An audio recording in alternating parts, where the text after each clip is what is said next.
You're listening to a 58 Ember production. GIRLSCAMP,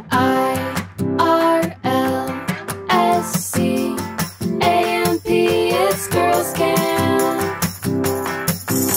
Hello, everyone, and welcome to the Girls Camp podcast. I'm your host, Haley Rawl, and if you are navigating a faith deconstruction too, or simply fascinated by faith deconstruction journeys, by religion generally and Mormonism specifically, then you are in the right place. Happy first Wednesday of August. It's the first Wednesday of the month once again, and that means that we are doing a campfire chat. A campfire chat is where I read through your submissions, either needing advice, asking a question about anything, or just sharing your thoughts and feelings about something. First, though, I wanted to tell you about something that's been on my mind. It is a wrestle that I've been having before God, as our Book of Mormon prophet Enos would say. Yes, there is a Book of Mormon prophet named Enos, and Enos has one single chapter in the Book of Mormon. Most of the other books in the Book of Mormon have multiple chapters, like up to 40, 50, 60, I think. And Enos has one single chapter.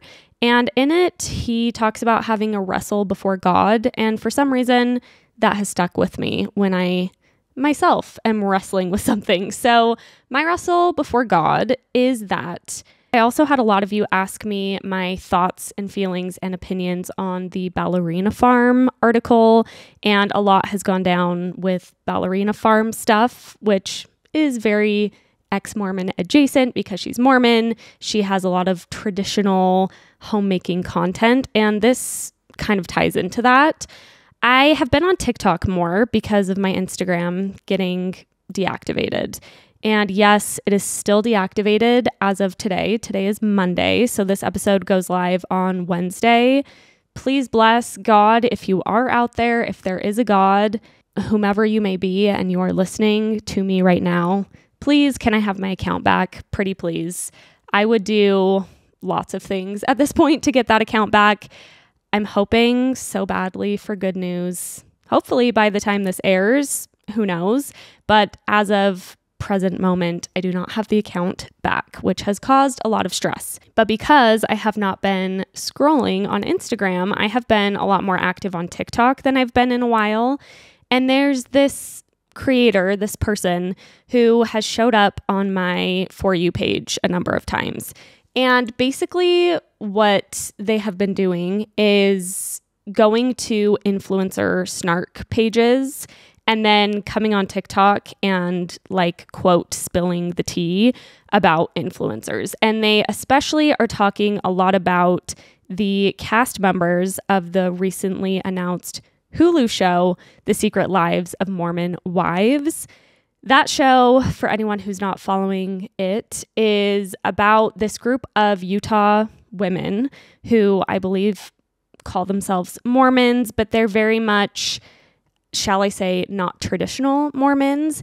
And the kind of main character of the group, her name is Taylor Frankie Paul. She had kind of a big scandal unfold on TikTok a little while ago because she was talking about how her group of friends had been soft swinging, which is like swinging but not full sex apparently. And I think you're supposed to do it in the same room as your partner, which eventually escalated into cheating. And she had a very public divorce, and I believe the other couple that was involved divorced, and it was just a very big thing on TikTok. And now she has a new group of friends, which is this group of women, and they have a Hulu show, which is coming out in September. And I'm very anxiously anticipating this show. I think it's going to be really interesting. This woman on TikTok, she basically was reading a lot of gossip, I guess you could say, about these women specifically and some other people, but she had a lot of videos about these women where she was taking that gossip from Reddit, which is all anonymous, and then coming onto TikTok and saying this, this person on the show, blah, blah, blah, just sharing things about their lives. And I will say, I feel like the tone that this person used was pretty off-putting to me. I just feel like the whole going to Reddit and then coming onto TikTok to share stuff on Reddit is strange anyway, but also the way that this person was saying these things, just felt off-putting. For example, some of these women were commenting on this person's TikToks and saying, like, defending themselves or whatever. And then she would make another video and be like, this is so cringe. Like, if you're going to have a reality TV show, what do you expect? Like, people are going to be talking about you. This is what it is. I really don't like that excuse for publicly shit-talking people anyway, because I don't think that because someone has a public platform or is on a TV show, that means they should be subject to people just shitting on them or sharing unsubstantiated gossip and things like that. And as I was kind of watching this unfold, I had this in the mirror moment where I was like, shit, am I doing that? Is that part of what I do? Because with the Ballerina Farm thing, which is where Ballerina Farm comes back into this, and The Secret Lives of Mormon Wives, I made TikToks about both of those things and was talking about my thoughts and feelings about the show and about the Ballerina Farm article.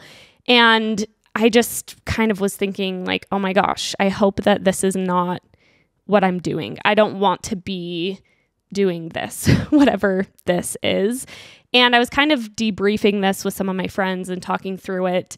And it's just a really fine line when you are commenting on anything cultural. And I feel like talking about Mormonism and ex-Mormonism, a lot of it is commentating on these Mormon cultural moments.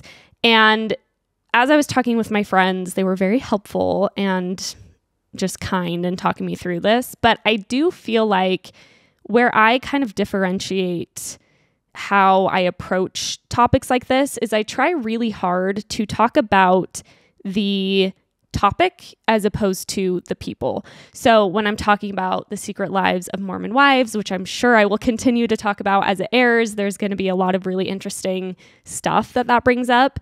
I want to talk about what it brings up around Mormonism as a religion, as a culture, as opposed to like so-and-so person is this in this way. It just feels hopefully distanced from, just making it about people, calling out people specifically. And I certainly don't do that perfectly at all. I think, I've talked about this before. I'm always kind of trying to reestablish my boundaries and how I talk about these things generally.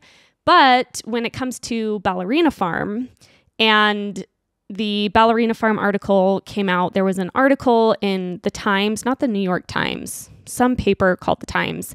And it was a pretty scathing, maybe that's a little intense, but it was a piece about Hannah Nealman, aka Ballerina Farm, and her husband. And it was basically pointing out or attempting to show how Hannah had been essentially manipulated or at least pressured into getting married young, into having a baby while she was at Juilliard as a ballet dancer. And it also exposed, at least if this article is to be believed, a really patriarchal, controlling relationship between Hannah Nealman and her husband, Daniel. And there was a huge uproar around this article. The author actually ended up coming out with a follow-up article, which I think kind of softened some of the things that she said. And then Hannah Nealman, Ballerina Farm, responded and basically said, like, my husband and I are equal and happy. And here's the thing with Ballerina Farm. I've talked about Ballerina Farm before, and it was one of the craziest experiences, how much just sheer passion there is on both sides of the whole Ballerina Farm debate, because obviously you have people who are saying, let women choose what they want to do. She should be empowered in her choice as mother and homemaker. And, there's no reason to critique this woman just living her life on her own terms.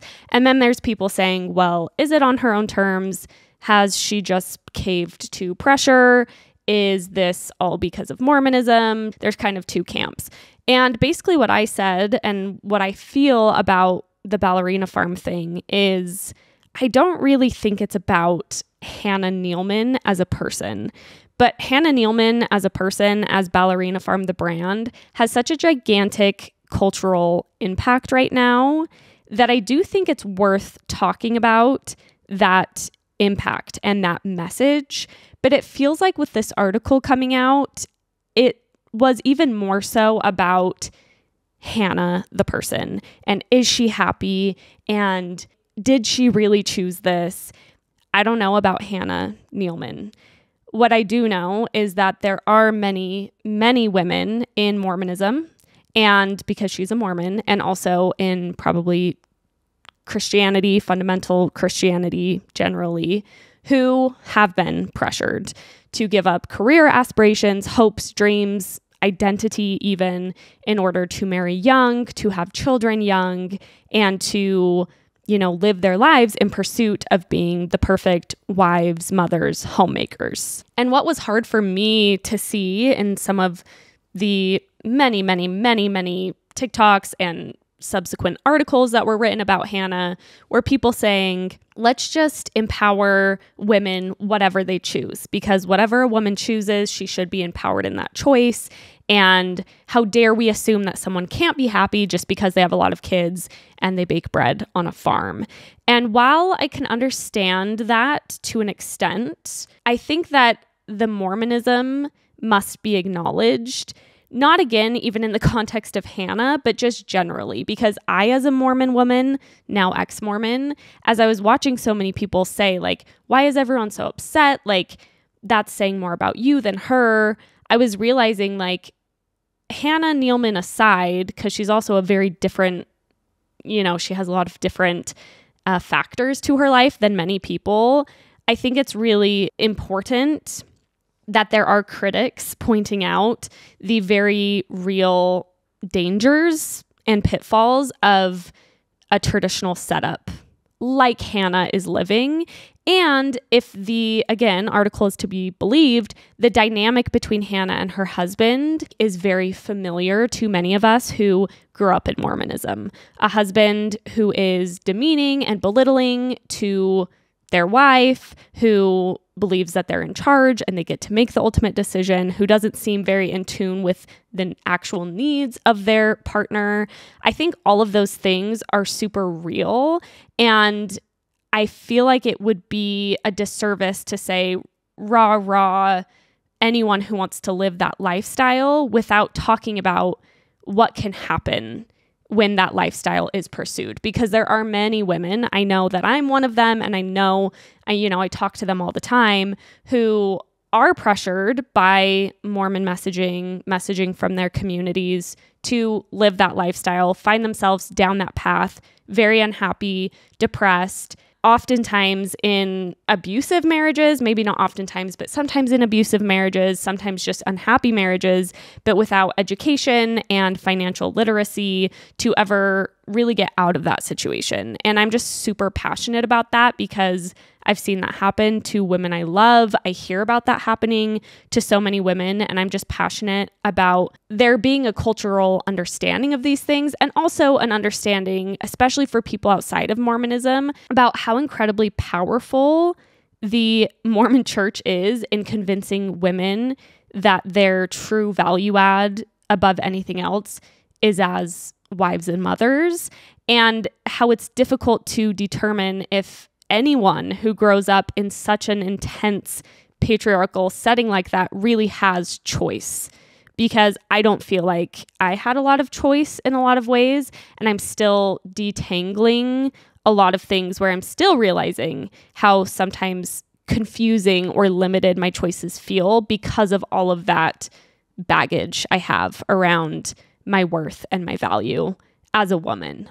I also got a text last week from a producer of a talk show, and they were like, hey, I saw your TikTok on Ballerina Farm. We'd love to have you on. And I texted them back. I haven't heard back, so who knows?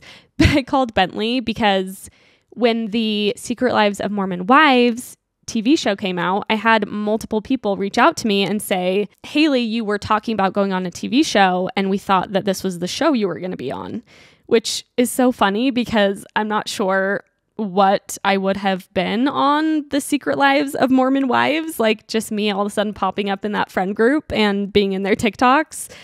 I can't imagine what part I would have played.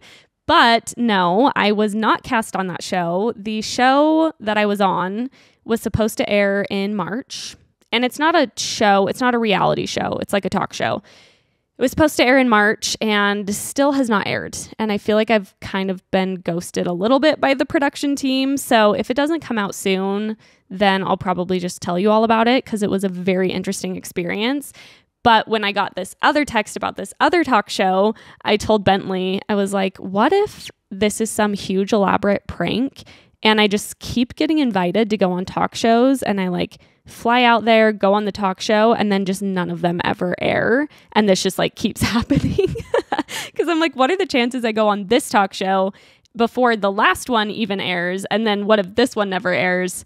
Anyway, so maybe I'll be able to share my thoughts on Ballerina Farm on a talk show. But who knows? Like I said, they haven't texted me back, so we'll see. Back to that wrestle I was talking about though.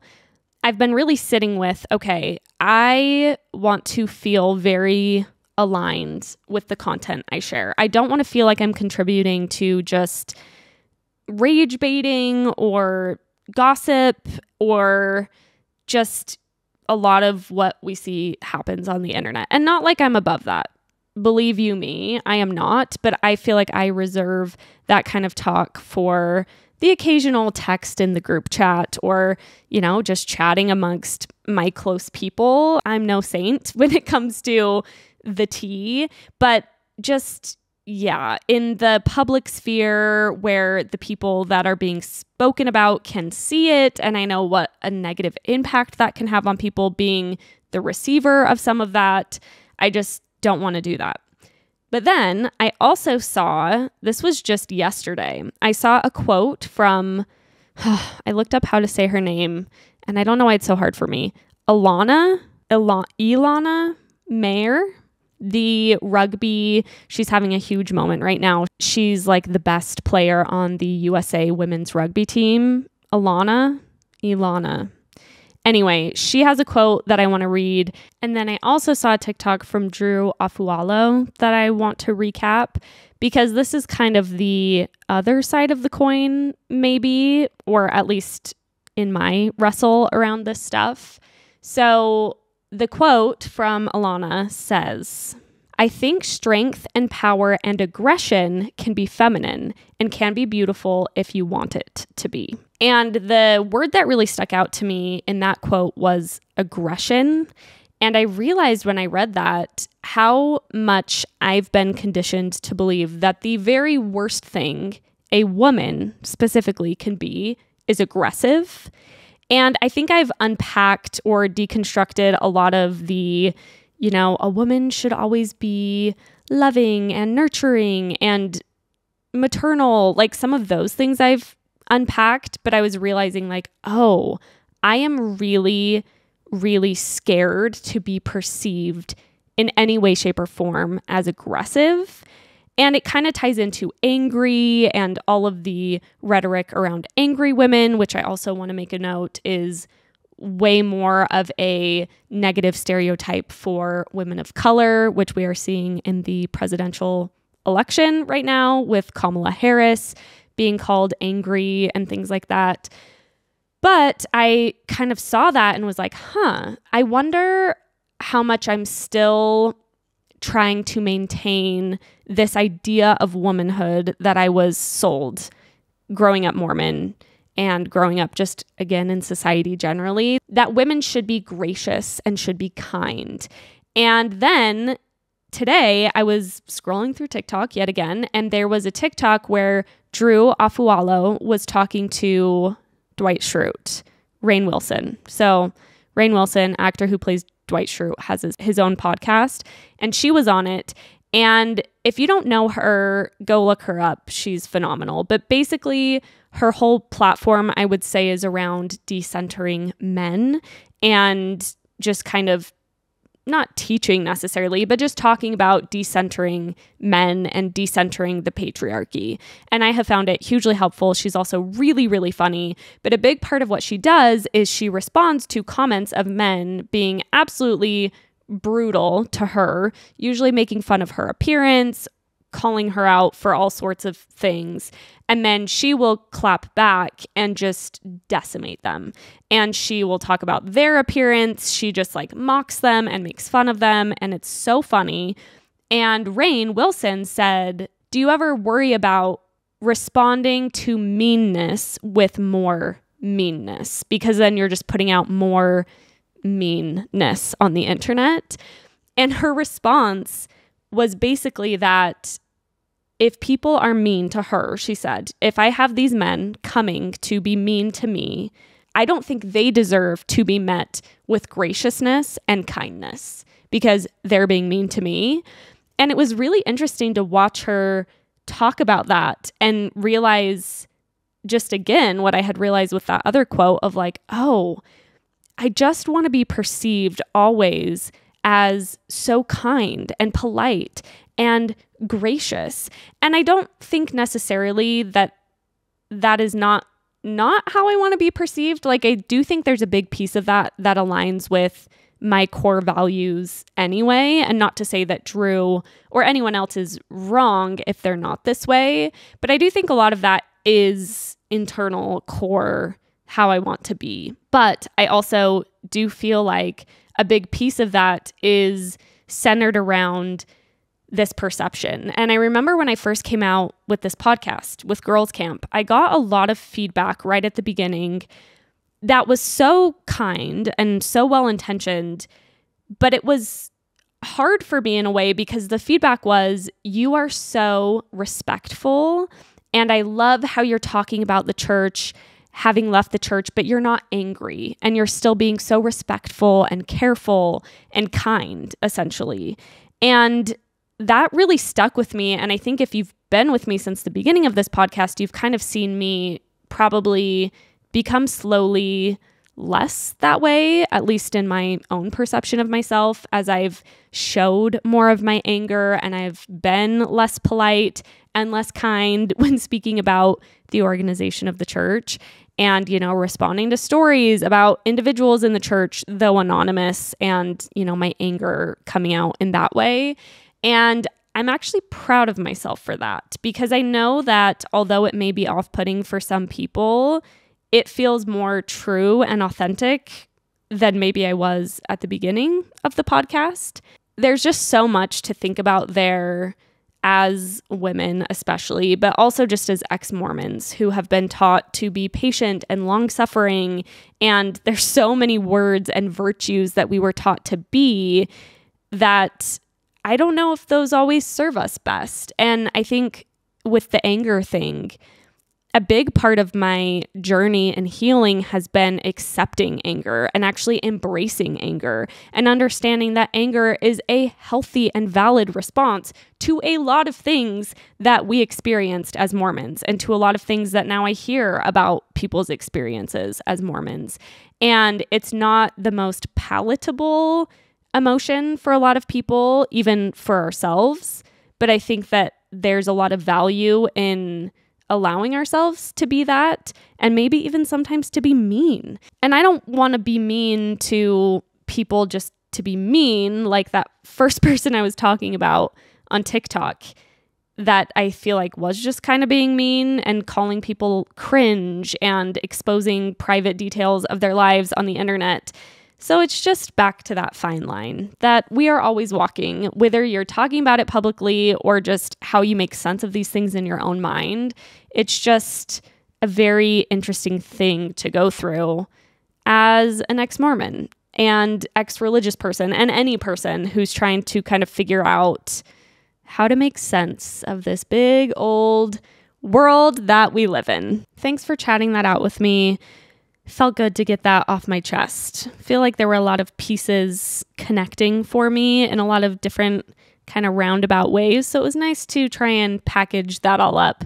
Not super succinctly, but hey, now it's out there, out of my mind and into the world. And I'm excited to hear what you all think about that and kind of where you land around that. Let's jump into the campfire chat submissions. Submission number 1 says, if your daughters wanted to explore religion, whether it be Mormonism or any other religion, would you support them and how would you feel? In a general sense, yes, I would support them if they wanted to explore religion. I think it would be hypocritical to not let them explore as is age appropriate if they're interested and they want to. I do think because religions, Mormonism, I'll just talk about Mormonism specifically, because I know Mormonism can prey on the vulnerabilities of people and on their desires. And I think it can be manipulative. And I think missionary work can be manipulative as someone who was a missionary and in hindsight did intentionally manipulate people. I would not let my daughters join the Mormon church officially until after they were 18, until they were old enough to actually decide, because I just don't think I would feel comfortable with them joining a religion while still a teenager that I know can be manipulative in that way. My first reaction to a question like this is almost always, I just don't think that that's going to happen based on the conversations that we will have in our household. I'm not going to keep a secret from them why we left the church, what we learned about the church, what our experiences were in the church. And I'm not saying that they will adopt those wholesale, but I think they will have very much eyes wide open about what the church is. So I would be very surprised if they wanted to become Mormon, but hey, never say never. But yes, I would definitely say wait until you are an adult to make such a big commitment. Okay, here's an interesting question. Someone said, I am a never Mormon, but I grew up fundamental Catholic, and I'm curious. Does Mormon doctrine say that animals don't go to heaven? In Catholic doctrine, it's heavily implied they don't have the right kind of souls to go to heaven. I had never considered this question. I'm not a huge... this might be the most controversial statement of all. I'm not a huge dog person. I'm so sorry. I feel bad about that. I wish I were. And it's not that I dislike dogs. Genuinely, I don't dislike dogs. I have friends who have dogs, family members who have dogs, and I think they're lovely. I just don't really connect with or haven't connected with an animal the way it seems a lot of people do. And I don't know if that's like something you're born with. I don't know if that's because I haven't met the right animal yet. I don't know. But I've never been super curious about the salvation potential of animals. So I found this question interesting. I did a little research, and there are a handful of quotes. I think it was mostly quotes from just like random prophets that came up when I searched it that suggest that animals do indeed go to heaven. I think there was also a scripture, maybe in D&C, I'll look it up and put it in the show notes, that mentioned that animals have souls and go to heaven. So that's nice. That's a nice little Mormon thing to, have as part of the doctrine that animals too will go to heaven. And all dogs go to heaven, as the old movie suggests. Isn't that a movie? Cartoon or something? All dogs go to heaven, about dogs in heaven. For some reason, that feels like I made that up, like a fever dream, but I'm pretty sure that's a thing. Okay, next question. I'm a male listener. Has Bentley found it hard to make more male friends after leaving the church? I'm finding it incredibly difficult. I just feel like most ex-Mormon communities are primarily for women and LGBTQ+, which is amazing, but I frankly feel really alone as a male stay-at-home dad with young kids who has left the church. That sounds really hard. Bentley and I have talked a lot about the lack of spaces for men around not just deconstruction of the church, but just spaces for men to be vulnerable, just generally. I just don't think men are as practiced in making community spaces for those sorts of things. And obviously there's just a lot of toxic masculinity messaging where even if you do have male friends, it's just not as common to talk about feeling alone or isolated or overwhelmed or feelings just generally. And so I sympathize with you. I feel like that would be super difficult. I asked Bentley and he shared some thoughts off the top of his head around what he would say. He said that he feels like the best way to connect with other men is through hobbies, golf, cycling, swimming, intramural sports, like any type of hobby that you can start doing and find people through that. And I know even that might be hard, but I know there are Facebook groups or maybe just people in your neighborhood that you know are doing golfing or whatever. I feel like that's most male activities, at least that Bentley does at this stage, are usually centered around like an activity or a hobby. I think Bentley was really lucky in the sense that a lot of his friends just left the church at the same time as him. We both got really lucky in that sense. So he hasn't experienced that as much. Another thing he mentioned was making friends through your partner. So if you're a stay-at-home dad, I'm assuming your partner goes to work and maybe they could invite over a couple from work to come hang out, or a family from work where you could all go to the park or something like that. Also, if your partner is ex-Mormon, which maybe they're not, and if they are a female, which also maybe they're not, then maybe they could be going to the more female-centric spaces and connecting with people there. And then, you know, you could have couple friends. I think Bentley and I, not most, but a lot of our friends are couple friends, which is really nice because we get to spend time together and with friends.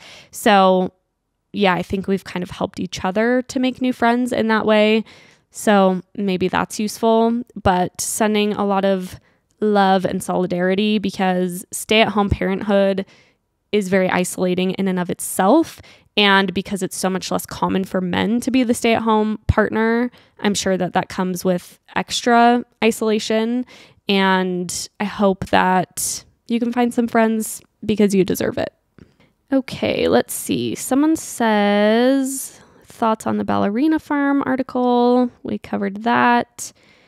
Okay, this is a story someone wrote in, and trigger warning because it's about death. They say, I lost a very close friend in a car accident a couple months ago. Her brother was serving a mission at the time.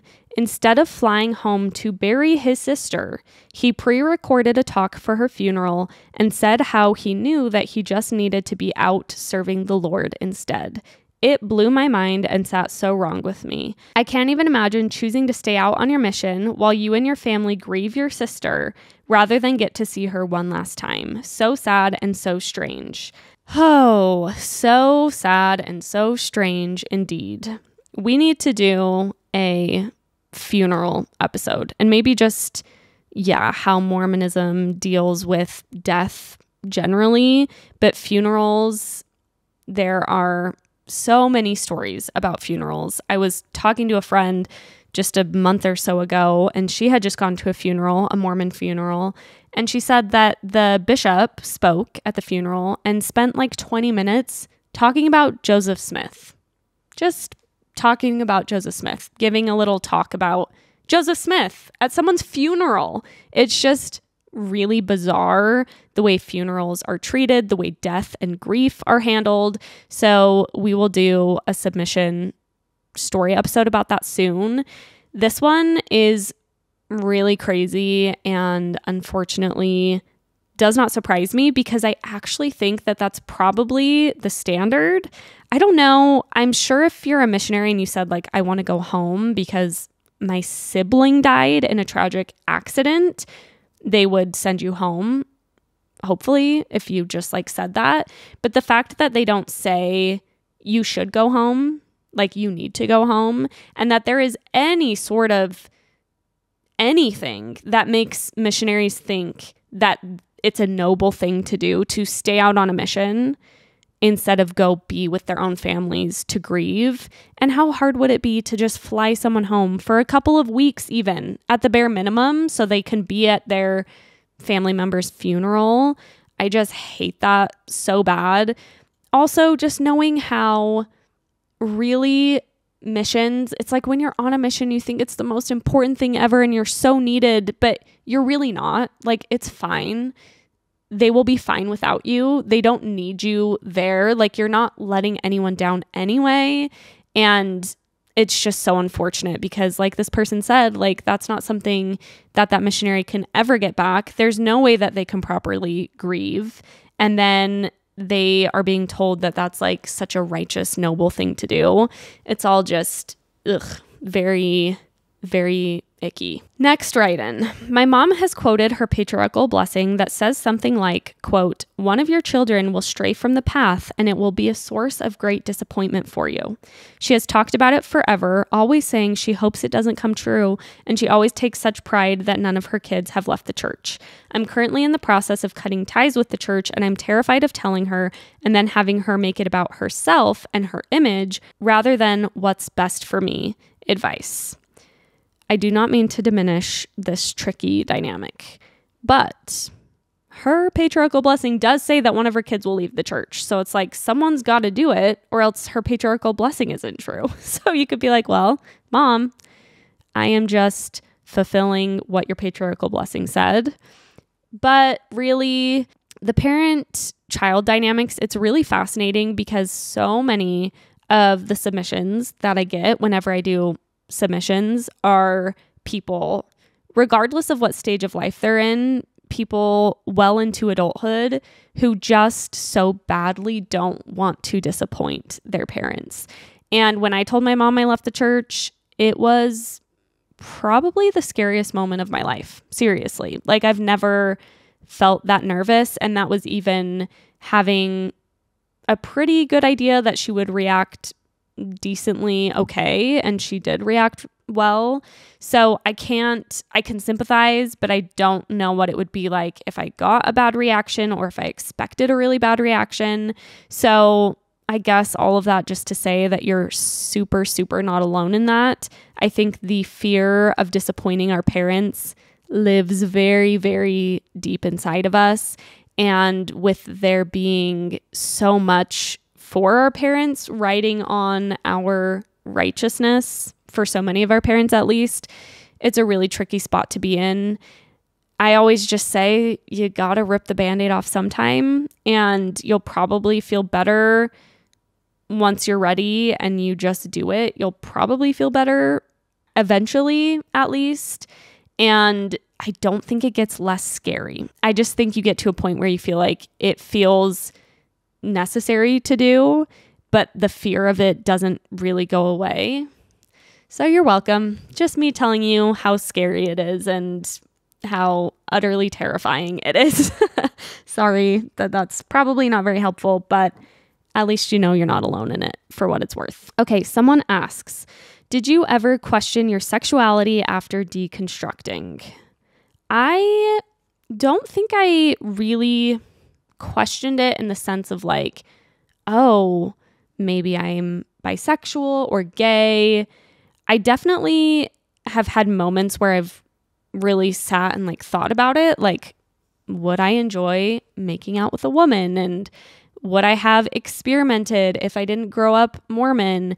And I think the answer to the experimentation question is maybe yes. I mean, I don't know. How are you to know? It seems like on many people's life paths, regardless of their sexuality, experimentation is just like par for course. So maybe, I don't know. I think that for me, plug your ears if you know me personally, or if you are a family member, God forbid, but I just really like dicks. I really do. And it's never really been that much of a question for me because sexually, I just feel mostly straight. And I do think there's a spectrum of sexuality. I think that we all exist somewhere on the spectrum. So I don't think I'm like so straight, but I think that I'm on the straight side of the spectrum. And yeah, that's where I'm at for now. I don't think the sexuality thing has ever been like anything super difficult for me, more so than just like a mental exercise, if that makes sense. But I definitely sympathize with people who are trying to figure out their sexuality while already married and maybe already having kids. I think that that's also a super common experience, that people deconstruct the church and then discover their sexuality is different than they thought. And then that leaves you in a really interesting spot about how to move forward. And so, yeah, I think that's super common. And now that I'm saying that, I should talk to somebody on the podcast whose journey that is or was. Have I? I don't think I have. I know that Tommy Johnson, the Tomsters, who I've interviewed, we didn't talk about this at the time. I don't think he had come out, but he's publicly talked about being bisexual, and he came out as bisexual into his marriage. So he's someone that shares some good content about that. But yeah, I would love to talk to someone whose story that is, because like I said, I think it's really relatable. And I can imagine challenging and also exciting. I can't believe I said I really like dicks on the podcast. No stone left unturned at girls' camp, I guess. Okay, someone wrote in and said, I know losing a social media account isn't that deep in the grand scheme of things, but it's mentally been really mind-fucking as you've lost your girls' camp account. I just can't imagine how some people felt so strongly about you talking carefully and critically to these multifaceted issues that the church and religion have. I really hope you get it back, because I didn't realize how much girls' camp on my daily feed helps me process things. But this is a strange way of making us stay quiet about the truth. I really appreciate that. Thank you. And I've just appreciated anybody caring that the girls' camp account is down. I was trying to explain this, and as this person said, it definitely feels like a huge bummer to have lost my account, just because it's weird having a podcast. I was talking to my friend Maddie, who also has a podcast, and I was like, podcasting really is kind of like talking into a void. Like, I'm sitting here on my couch, I'm talking into this microphone and into the camera, and then I release the episode, but there's no like forum really for commenting. I guess YouTube, which is nice, and I do appreciate the YouTube comments. But other than that, it just kind of feels like without the Instagram, it feels like I'm not getting the same sort of connection and conversation that I love so much. And it also feels like the past few weeks, I've just kind of feel like I've been talking into a void in a way. And so that sucks, just that side of it. But it also extra sucks because it does feel like there are people who are trying to shut down conversations that are really, I'm trying to have in productive ways at the very least. And it sucks. And I'm sad that it sucks, but also happy to hear that I'm not alone in feeling like it sucks, if that makes sense. So thank you. Hopefully I get my account back. So if nothing else, at least I can stop talking about getting my account back.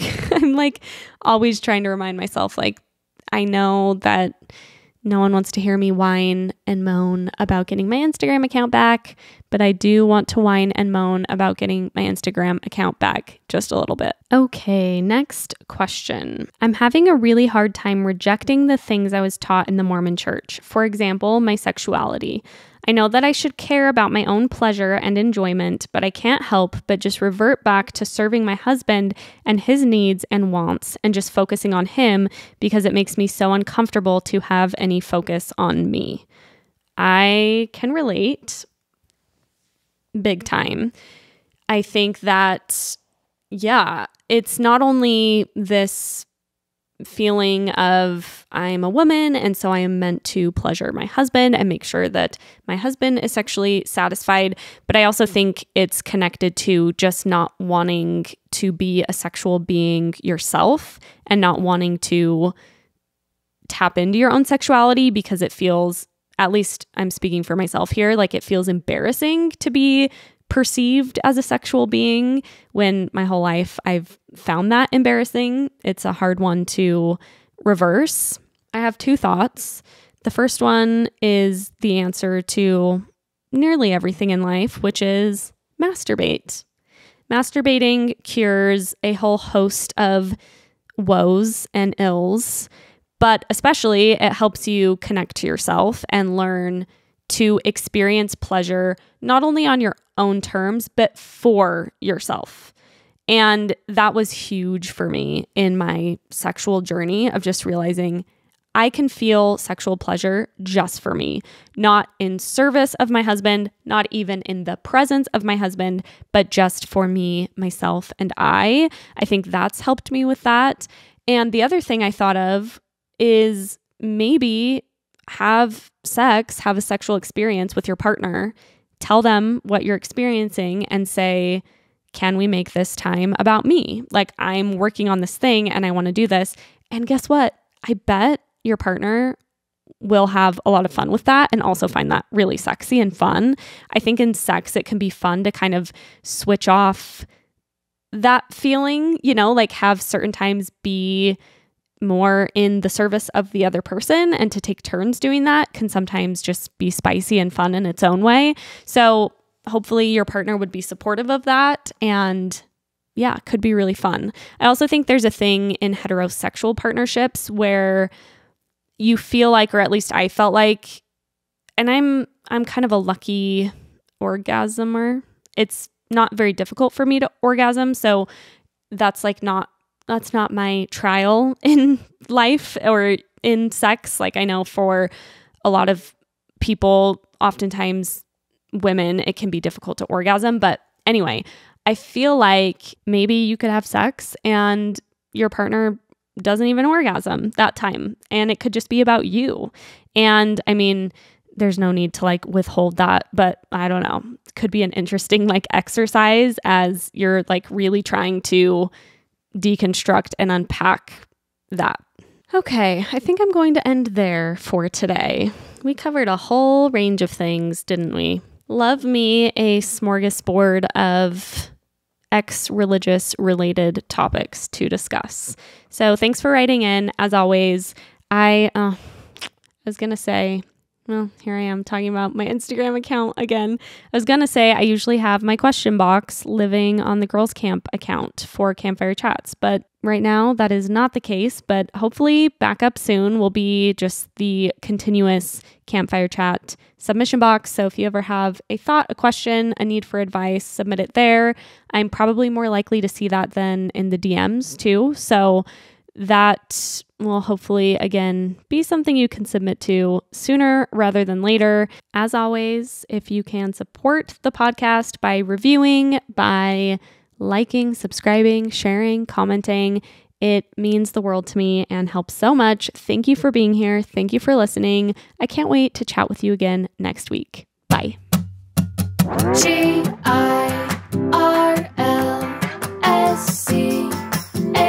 It's Girls Camp. This has been a 58 Ember production. For more shows, please visit the 58 Ember channel, 58ember.com, or find us at 58 Ember Media on socials.